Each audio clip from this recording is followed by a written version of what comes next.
তারা যেভাবে অন্যায় অত্যাচার করছে তার জোর দাবি বিচার চাই আমি। 19,75,500 টাকা নগদ, এটা ক্যাশ আছে। তার নাম সবুল্লাহ ডাকে, আর এমনি তার নাম নবীর হোসেন।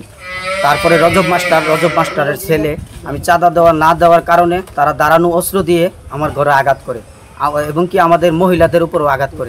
বাড়িতে কেউ আসিল না, আমরা আমার তিনটা দেওর জামাই দেওর 3 জন, হেরা আর কেউ নেই, 300 জন। 4 বছর 4.5 বছর বিদেশ করেছে, অনেক টাকা পয়সা আছে, অনেক মানুষের সহ্য হইতেছে না, সাদা চাইছে, 2 লাখ টাকা সাদা চাইছে।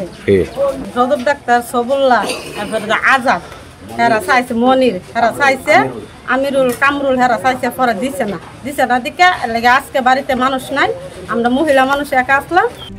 RICL TMX, যুগের পর যুগ স্থাপনা থাকে মজবুত। হেরা ভাইয়া বাড়ি ঘর ধর হামলা করে কুবায় কাটতে সবটা শেষ করে ঘরের ভিতরে হামায়া টাকা পয়সা লুটপাট করে সব নিছে। 19,75,500 টাকা নিচে নগদ, এটা ক্যাশ আছে। কালকে এইখান থেকে 25,000 টাকা আমি নিতলাম। মানে ওই মেলার কাজের লেগে আমি 25,000 টাকা নিয়ে হে কাজে দিছি। এখানটা বেড়া ডুলা করে তারা দেখছে, দেখে আজকে মানে ওনার কোনো দরবার নাই, তার সাথে কিছু নাই।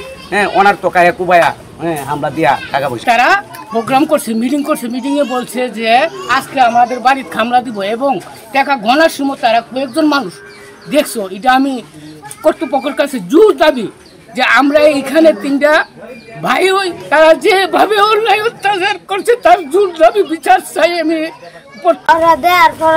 আমার মার দিচ্ছে